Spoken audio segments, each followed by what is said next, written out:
everyone, and welcome to the Dr. Music Podcast once again, where today I have members of Soul Sign sitting in with me.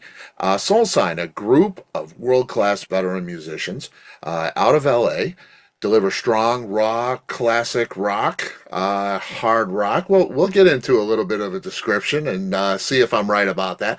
The band consists of four guys that have played with diverse classic acts such as Ted Nugent, Seal, Yngwie Malmsteen, Uli Jon Roth, Lynch Mob, Toni Braxton. There's a large, diverse group of artists that these guys have played with. Soul Sign has finished their latest full-length album, as what I'm told anyway. We'll talk about that as well.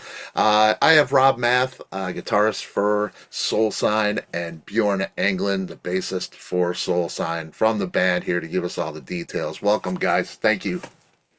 Hey, Scott. Thanks for having us.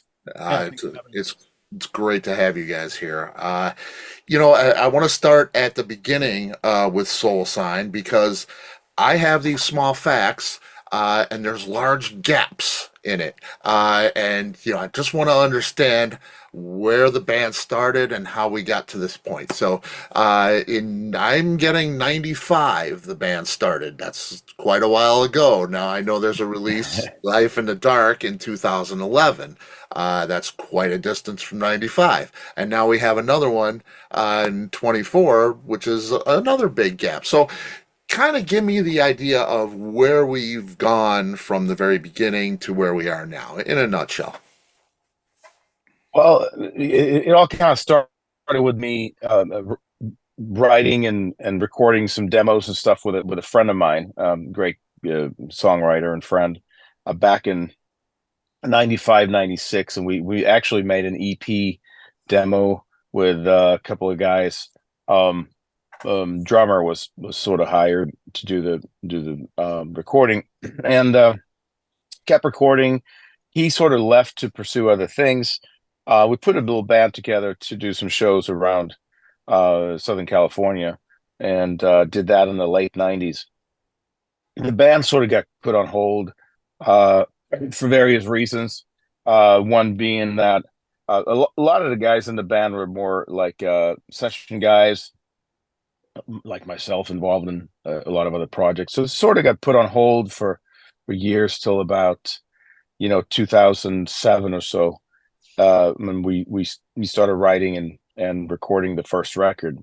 Mm-hmm. And after that we played shows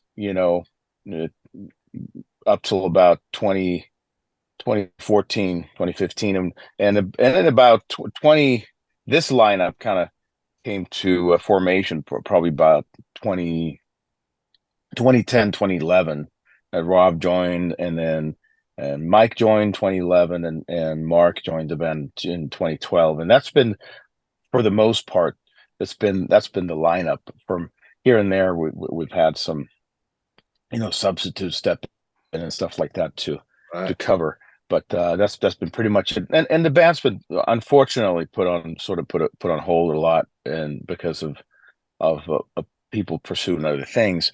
And but now we're back, and we're full force, and it's a prioritized thing for us, and That's to get the record out and really go all the way in, and finally, yeah, after many years. So it's great news. It's great news because if you listen to Life in the Dark, that is something you want to hear more of. It's a great record. I love it. And I noticed, in the video for White Room, which you have out now, it shows that great tattoo you got, Bjorn, on your right arm, I believe, of the cover, right? right. You have a big belief in that record, obviously. It still sounds great to you. It's still what you want to do, right? Will we expect a lot of that same style with the new record? Well, you'll hear that as sort of like a bit of the root of the band and so forth. But I believe this record is more upbeat, it's more melodic. It's more back to kind of who we really are as a classic rock, um, melodic, Mhm. heavy band, as opposed to. I think the first record was good. It's a little slow, maybe at times, as far as tempo wise, and it's maybe has a little bit of too much of the darkness of the sort of the 90s kind of sound that we sort of were influenced by, like bands like King's X, or Queensryche, or stuff like that, where the slower, mysterious stuff, the heavy grooves, which we still carry on to this record. But I think we're more back to the where we sort of came from, the old school of Yeah, whether it's Van Halen or Led Zeppelin, or that kind of stuff, so yeah. yeah. Cool, cool. Yeah, I'm excited Yeah. to hear it. Rob, you come from a Yeah. background that is extremely diverse. Yeah, Mhm. you've played with a lot of different styles. Mhm. Like Player. Yeah, yeah. Far cry from what you're doing here, right? I mean, uh, does that help? Bjorn, to have guys like Rob. Rob, does that help with you Mhm. um, expanding your palette?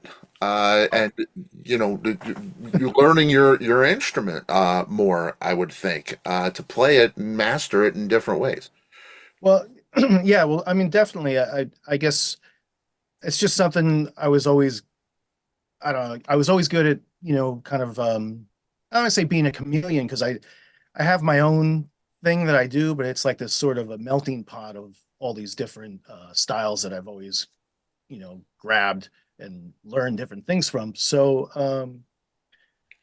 it's not something I really ever thought about too much. I just, like, when I started playing, I liked, I started learning Spanish style classical guitar, and I was Mhm. pretty good at it. But then I wanted to play rock stuff, and I liked rockabilly, so I Yeah. started playing that. I was like, had a knack for that, and then it was more of like a heavy metal thing. It was very influenced by all the '80s metal, and Van Halen and all that stuff, and so I loved all that stuff, and so yeah, I mean, just you learn things from all the different situations, and I come from a background of doing a lot of sessions too, because I got a long time ago, I had some producers, just recommend and say, oh, hey, you've got this thing, you could add a lot of cool different parts, and you're good at different styles, and you should Yeah. check that out. So I was pretty heavily involved in that, and I think, like with Soul Sign, though, it's just um, like with this record, I was really able to just not really think about stuff, because me and Bjorn have such a good creative working relationship. Um, so I just, when we were recording, we just, there weren't that many restrictions, and you just, let me uh, be creative, and we'd say, hey, yeah, something, what would you feel like in this style, or this is more of a Van Halen, or this is a different type of melodic song, and so I think all those elements really, I think I was able to contribute more on this album for sure. And I'm really happy with it, and a lot of that has to do with just the relationship working together, that I had with Bjorn when we would record the guitars. Um, he just allowed me to just draw upon all those different, styles, and just we'd see, it's all the same. It all still sounds like, it's me and it's Soul Sign, but Yeah. it's just whatever, gives you inspiration to create something that's, inspiring, and that really, takes it to another level, where Mhm. you say, oh wow, that's cool, that's different. You're not Yeah. just run of the mill, or you're tied in and confined to one thing. And we've all worked in those situations. I know, Bjorn has, and myself, we talk about that all the time. It's like there's certain times when you can only do certain things. But I think what's cool about this band is that we're all the creative hydrant, I guess, is open, and we're Yeah. just kind of more in the realm of shaping things. We're not Yeah. restricting stuff. So yeah, So that's just a little bit about how this new album kind of developed. And yeah, I'm excited, really excited about it. So It's great. Well, yeah, so cool. am I. Bjorn, it's great to have a player like that, isn't it? When you want to do Yeah. a more upbeat, a melodic, a little more melodic than the last one.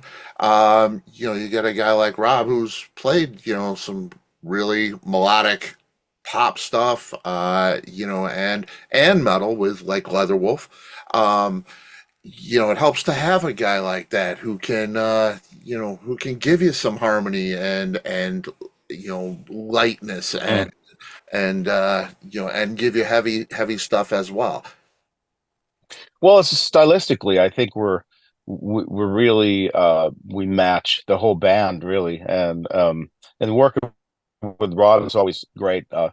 I'll sing a lot of the core parts to him, and whether it's some guitar melody or something like that, and he'll play it back. Or sometimes I'll have a rough guitar recorded previously, but there's also a lot of times where he'll add spices to things that are really helpful to sort of add color to the song and stuff like Yeah. Uh, that. So it's whether it's rhythms or adding leads that'll spice things up in between or two, where and it's playing leads that actually complement the song as opposed to getting in the way, which is hmm, I think the case most of the time when there's vocals going, like people play leads and it's like, whoa, what are you doing? This is not really working, you know what I mean? But that's a lot of times Raw will play leads and I'll use them, yeah, you know, to fill and to color and stuff like that. So that's great.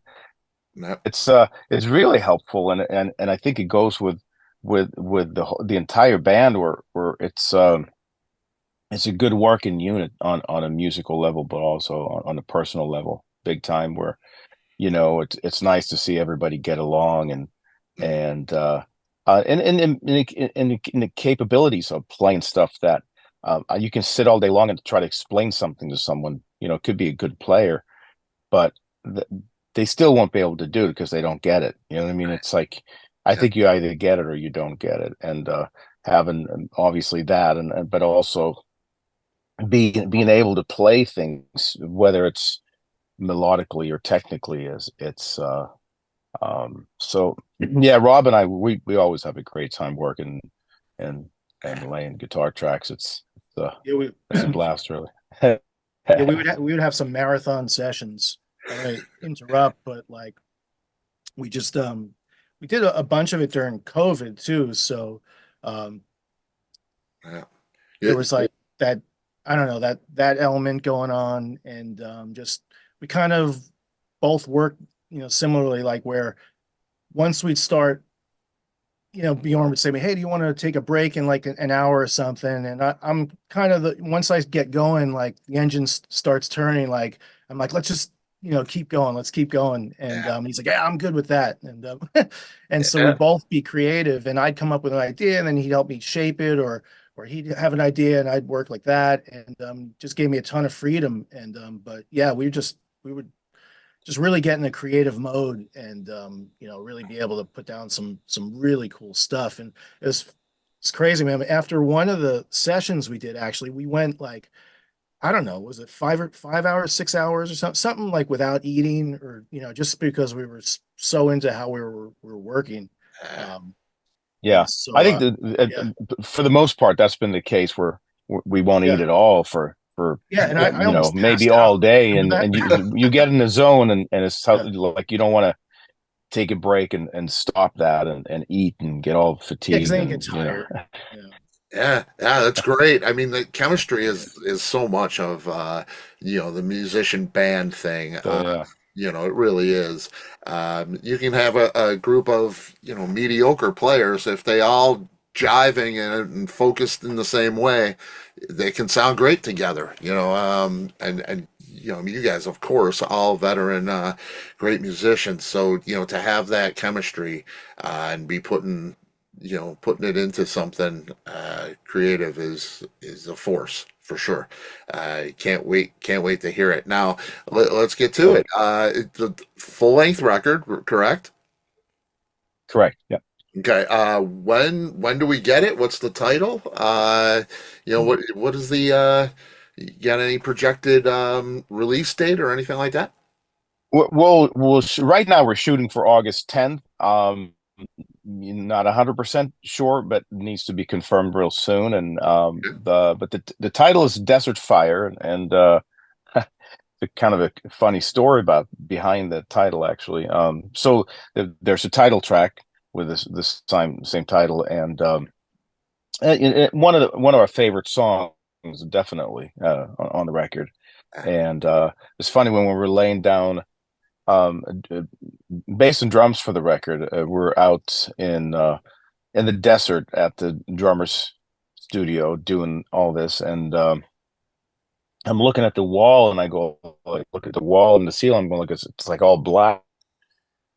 Like he had a fire there before. He's like, well, tell me about it. What happened? Well, I was lighting some incense, and I was out in the yard one day watering the plants or whatever, and all of a sudden my daughter goes, "Hey, Dad, your studio's on fire," you know. And it sure was. There's something with the incense, like fell over or something, and studio caught fire, and he was lucky to have the garden hose in his hand, and he was able to put it out. And so he sort of left. Now he's painted over it, but he sort of left the marks, all the black in the ceiling and the wall and everything from the fire. And I'm like, whoa, that's a great story. So we're tracking some stuff, and um, one of the tracks we were doing was Desert Fire. So we'd take a break. I open the door and I look out, and there's this valley where he lives, the Coachella Valley is surrounded by mountains. I look up at one of the mountains, and I see a fire in the mountain. I go like, how can there be fire? There's no plants on here. It's the desert. And he goes like, whoa, there's a fire up there, and and also being like 109 degrees out there and stuff. A lot of Right. times we were like, well, it's it's like this studio in here. It's like all the working together and all that stuff. We wrote a song about that, and Yeah. working well together, and how how initially we came about to meet was uh, the Mike's brother, Chad, was it's sort of our link, where I'd worked with Chad for years. And one day we had a couple of shows with Soul Sonic. We needed a drummer, and I started, but a drummer had moved to the East Coast, so we were like, well, we don't have a drummer now. So like, we got to find a drummer. We had 2.5 weeks or 3 weeks, or sometimes it's enough time to find a substitute. And I think I've never really made more than 2 or 3 phone calls to find a musician in my entire life. And Right. this time I started making calls, and I couldn't find anyone. And I think, well, the number first and the person on the list was actually Chad, Mike's brother, because I'd worked with him before, and he's great, and he could step in and totally do a great job. And I'm like, well, he's really busy, so I didn't call him because I just assumed he's busy. So he was always gigging and stuff. So I was like, I just started going down the list, and I had this long list of in my day planner, just two or three pages of drummers, like probably like Um, 50, 60, 80, 100 names or whatever. And I couldn't find someone, and I'd never made a phone call before where more than 2, 3 phone calls were like, well, first guy can't do it, but he knows someone, and well, let's call this guy, or I'll call the second guy and he can do it. I made I was counting it. I had to start placing ads and online and different, publications and things, and just couldn't find anyone. And I think I spoke to about 40 guys. Just couldn't find a drummer. Going, this is really insane. What is going on here? And I'm going like, is there someone up there going like, like, no, no, no, no, no. I have your guy. So after I ran out of options, and I go like, man, I got to call Chad, So it's like, Chad, you probably can't do the gig, but do you know someone? He's like, oh yeah, yeah, I'll send my brother. I'm like, what do you mean send my brother? Like, it sounded like, yeah, he's all right, but he's like, no, no, no, no, you'll love him. You'll love him. He's awesome. Yeah, so his brother was Mike, who's now our drummer, and and it was interesting, and he just got off from a tour, and he'd promised his family to stay home and renovate one of the rooms in the house, or and they're like, hey, I'll be, told his daughter, yeah, I promise I'm gonna stay home now, and then he gets a call, and he goes like, he told him, something tells me I need to take this gig. I don't know what it is, he said, but something tells me, so we did a gig over the weekend, two nights, and he gets out of the van and he's like, "Oh man, I don't know these songs." And I'm like, I said, "Don't worry about it. Let's just have a good time." And we played like about one song, and I turned around and looked at him, and we were like, "That's it, you're the guy." And then they said, "Well, here's a CD, like, pick a couple of songs and come in, and in about a week or two, and we'll jam." And he's like, "Okay, cool." So about a week went by. I called him up and I said, "So, so you want to come in and jam?" And he's like, "Sure." And you pick a couple of songs that you want to do, and we can jam on. He's like, "Well, it doesn't matter. I know the whole record." So he knew the whole record. So, Wow. so it's me and him and Rob get into the bass, and we start playing, and we're like not even halfway into the first song. Mike stops and stands up and holds his hand up and goes like, "Hey guys, stop!" Before the second pre-chorus, that riff doesn't go three times; it goes twice. Let's do it again. So Like, he's like already like correcting us, and we're wow. like, "Whoa!" I remember I was like, who is this That guy? was it. He's sort of.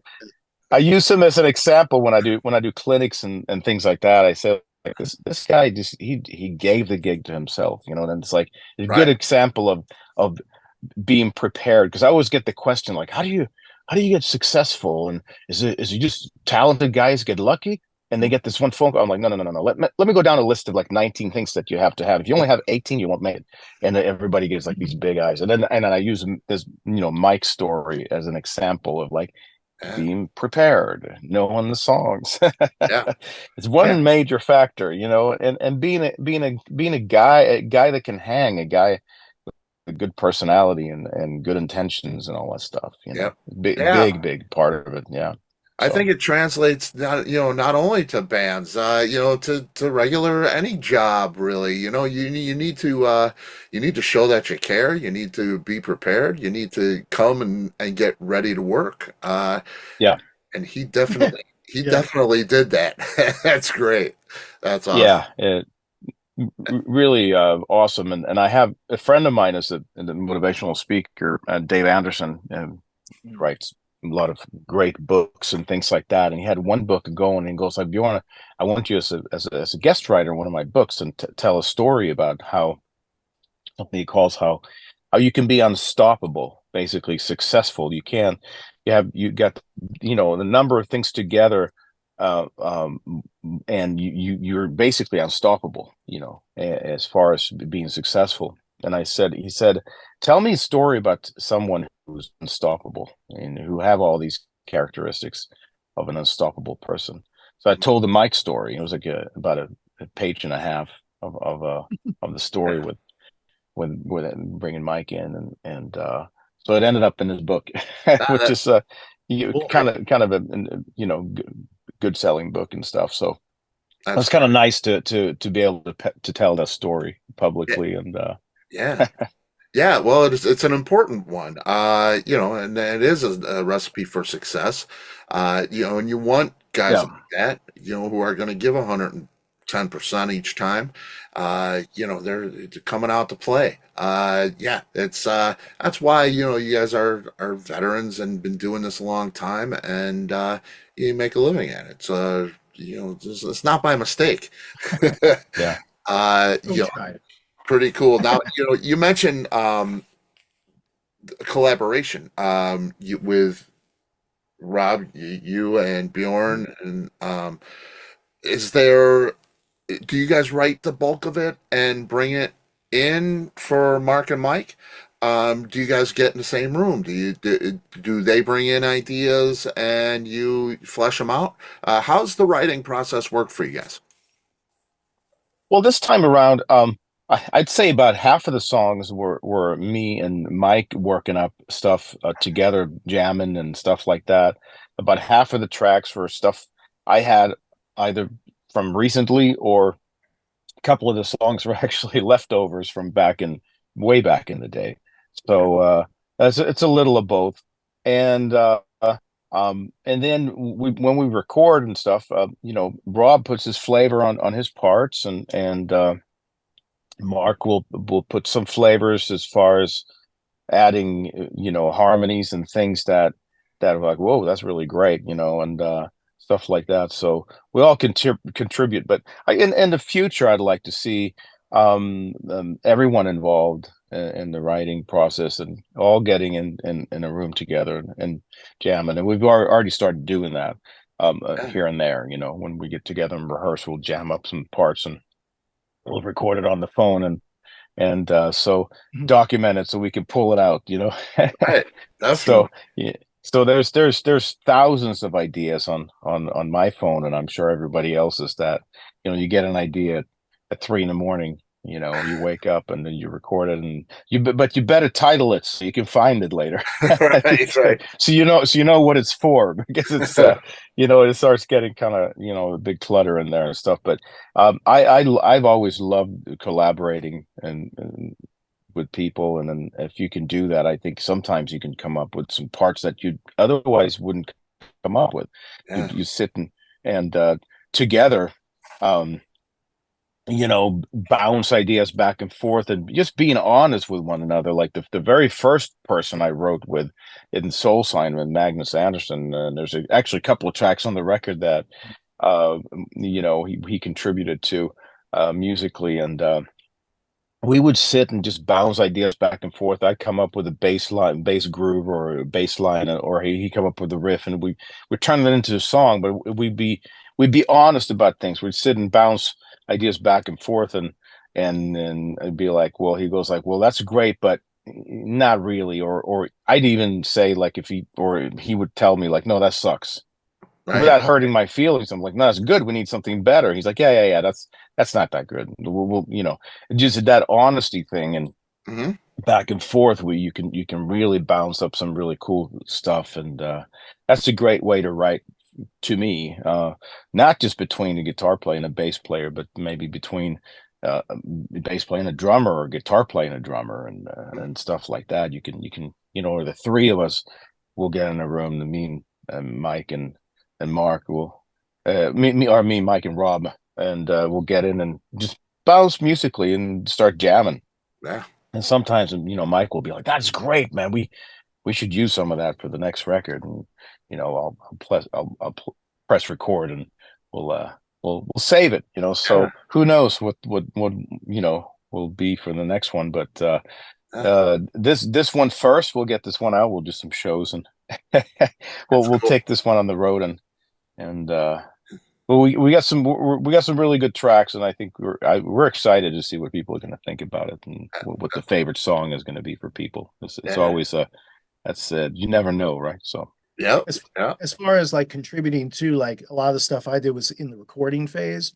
So so a lot of the arrangements and the songs were there and stuff, but I would come in with a open ear, and I'd get an idea of what they wanted guitar wise, but then like I said, I'd add parts, and Hmm. there's solos all over it. Um, Yeah. I was lucky that, yeah, Bjorn kept a lot of stuff. So I Yeah. would just go off and play as many things, and then he takes things that they like and different parts and stuff. So that was my contribution more in the recording phase of Man. a lot of songs on this record. But I just want to add too, like, what a treat it was for me to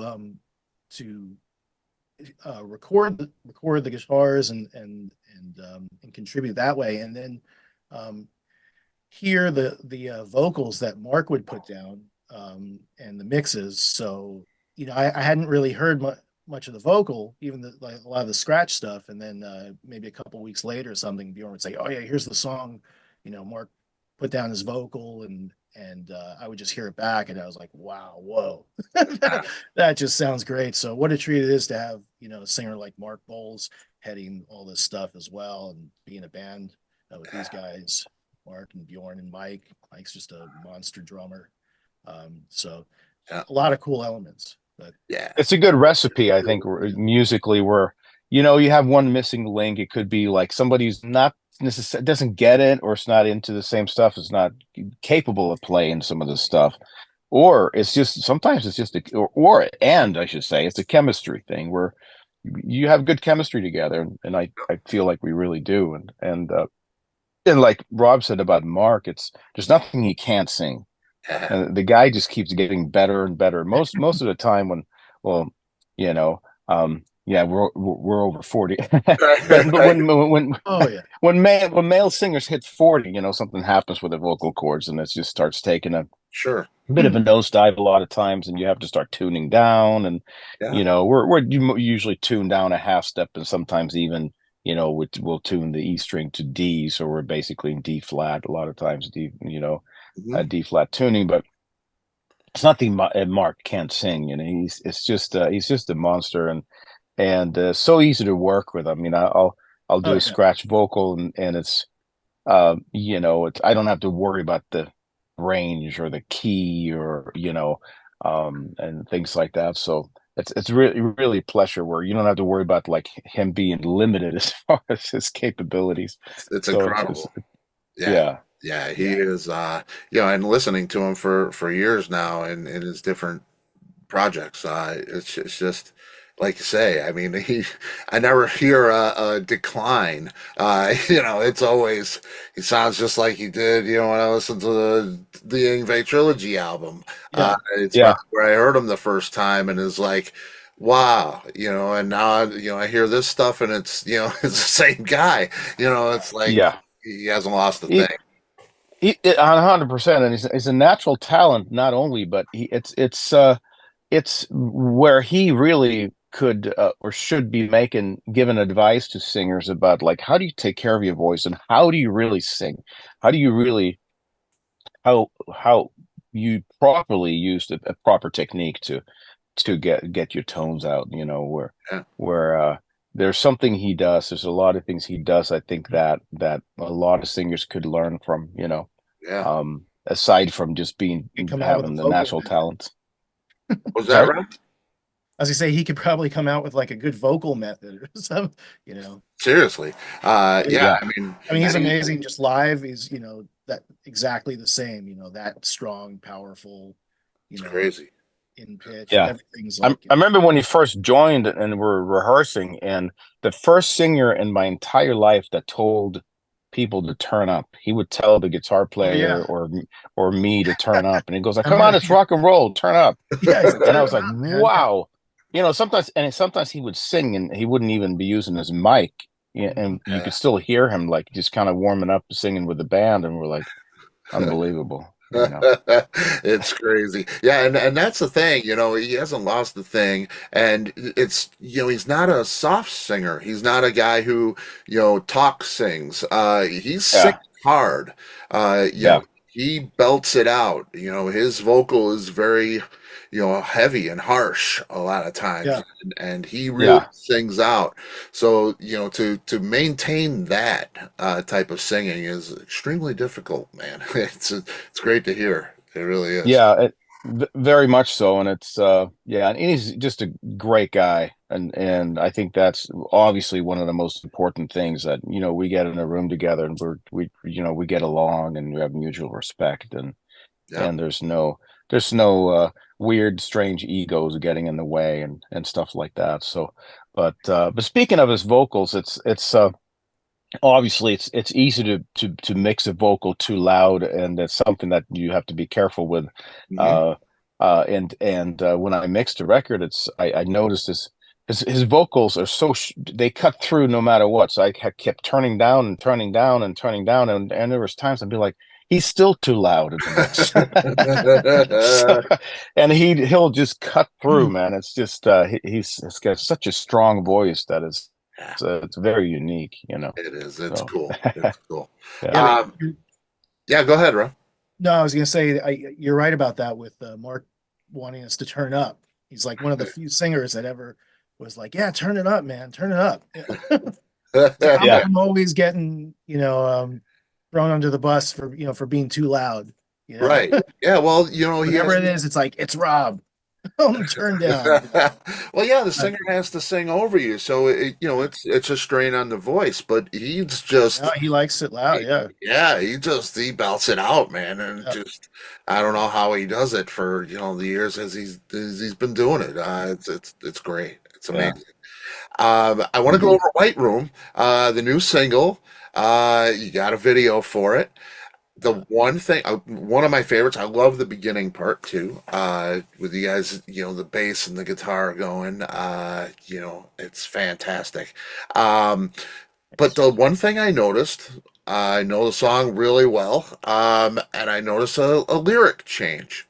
So tell me about that. We've gone from the station to the graveyard. Uh, what was the choice in changing the lyric on that?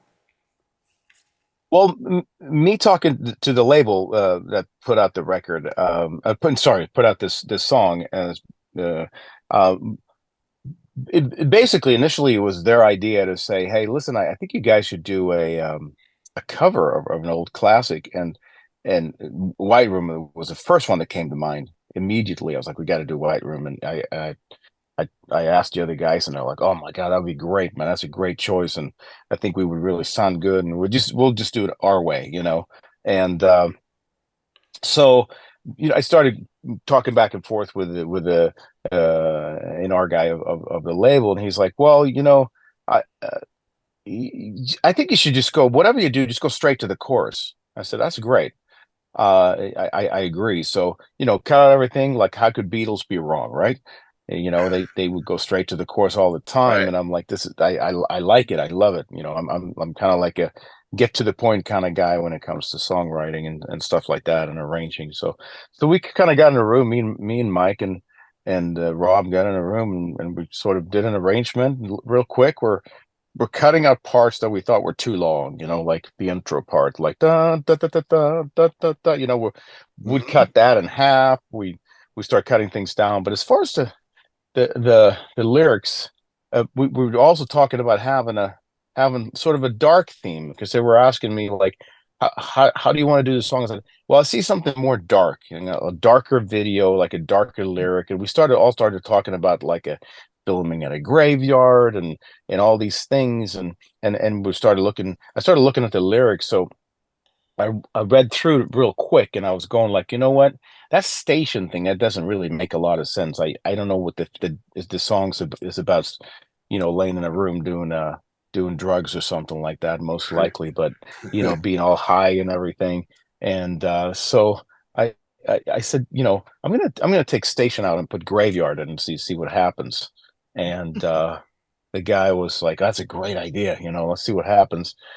And Mark was like, "That's cool, let's do it."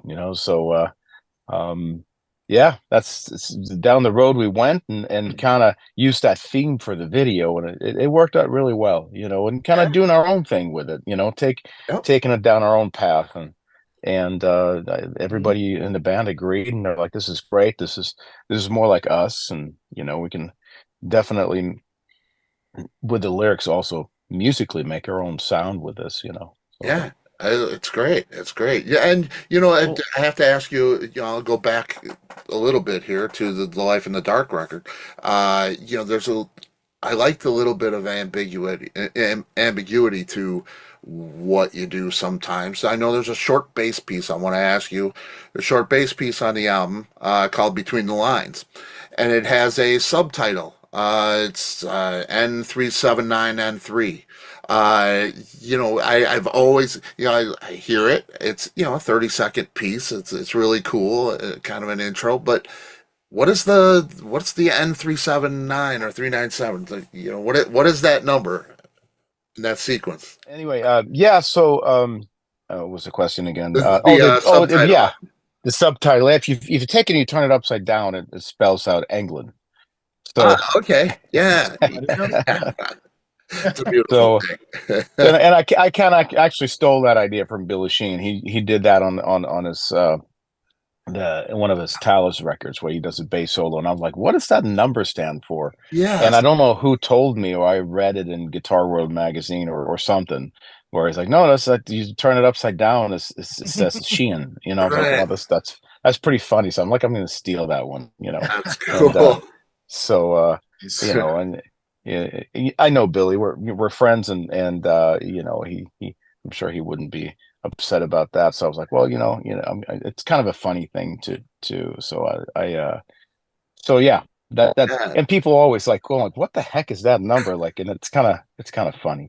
So, That's but cool. That's cool. Yeah, Billy's been on the show. He's a great guy. I'm sure he'd get a kick out of it. That's an honor, an homage to Billy.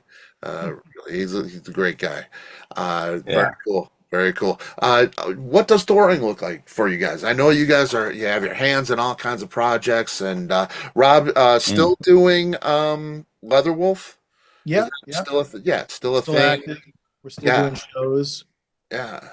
So, I mean, I know, and you're probably still doing some sessions. There's things in your guys in the lives that you lead and your musicianship. Um, Yeah. what's a tour? I know the logistics of a tour is very Mhm. difficult. Um, do you have plans to? Do you want to tour? Do you have any plan on playing shows? Yeah, we're looking at playing a couple of shows this fall around California and possibly Las Vegas and places like that.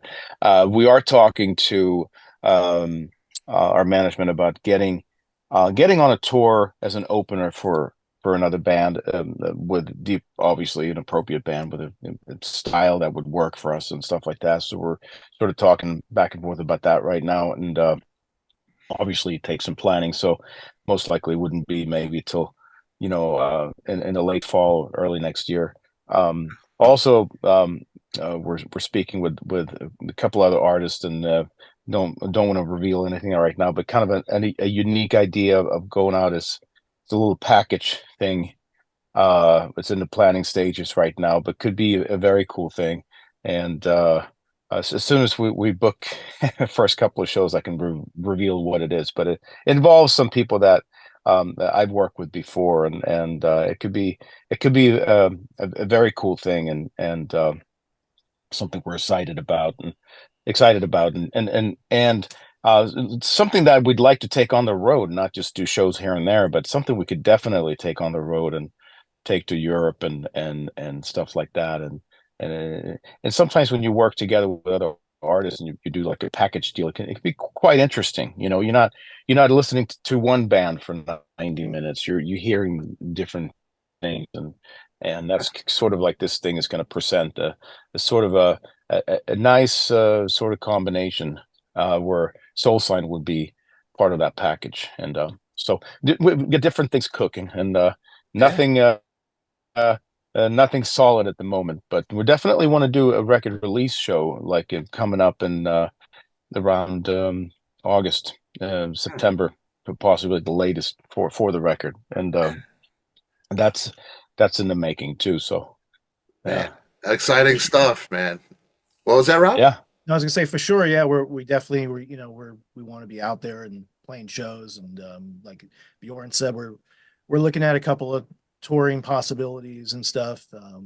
So absolutely though, And and we're a live band too. So like when you hear the album and then when you hear us live too, you're gonna go, oh, sounds the same, which yeah, is we have to do it. It'd be a shame not to be out there.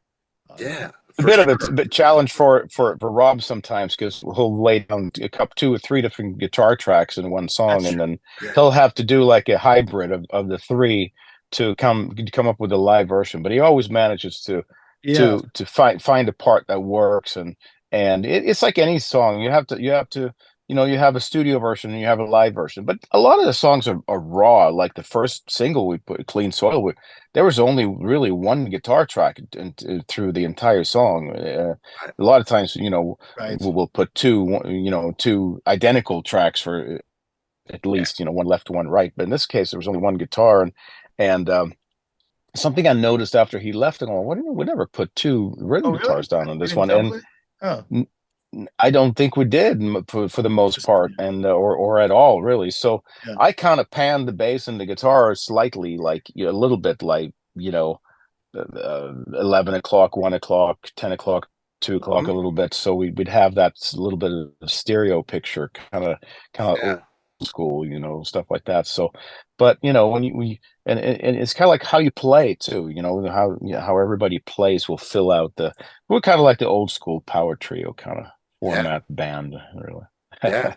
And I love that. And another thing I want to draw to is, in the live setting, you're going to make an adaptation that will fit the live setting and not use a track, which is, you know, God bless you for it. I love live music, and there's a lot of shows I'll go and I'm hearing things that I don't see getting played, or I'm hearing these background vocals and there's nobody up on a mic. Right. It's just, Yeah. it's a thing now, and you guys aren't falling prey to that, and Not at all. you're gonna play it live, and I Oh love that. yeah. Yeah. Yeah, And that's kind of like the way we record it too. There's we have not done we haven't pitched or done any pitch correction with vocals or guitar or bass or anything. We haven't replaced any drums. Mhm. We haven't done any editing almost at all. There's been maybe a couple of things, you get a noise here and there, or you get things, very, very few things that we had to like correct. Like what you hear is how we played it. And we're kind of stand by that. Right? I feel like we're good enough of a band, and we want to sound organic. We don't want to sound stiff and like robots and take the Right. groove away by replacing or quantizing things and stuff like that. That's not us.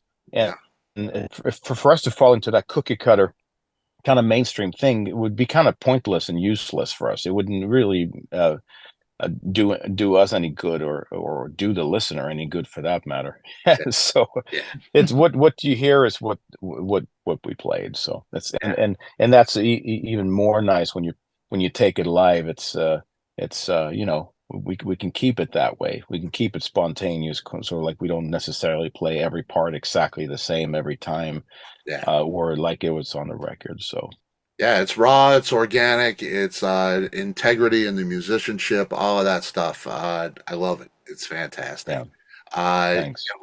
I'm looking so forward to it, man. I hope you guys go on the road, come out here near Chicago. I'll be out there. Soulsignband.com. Any tour dates that will happen, we'll see them on there, and you can probably order the album on the website once it comes out. Guys, it's been great, man. I so appreciate your time. Let's doors always open for you guys. Please come back and we'll do it again. Thank you. Thanks for having us. Awesome. Yeah. Thanks, Absolutely. Scott. Yeah. All right. Take Great. care, you guys. Have a great day. All right. Take care. You too. All You right. too. Take Thanks. care. All Thanks. right. All right. Bye All bye. right. Thanks. Take care. Bye.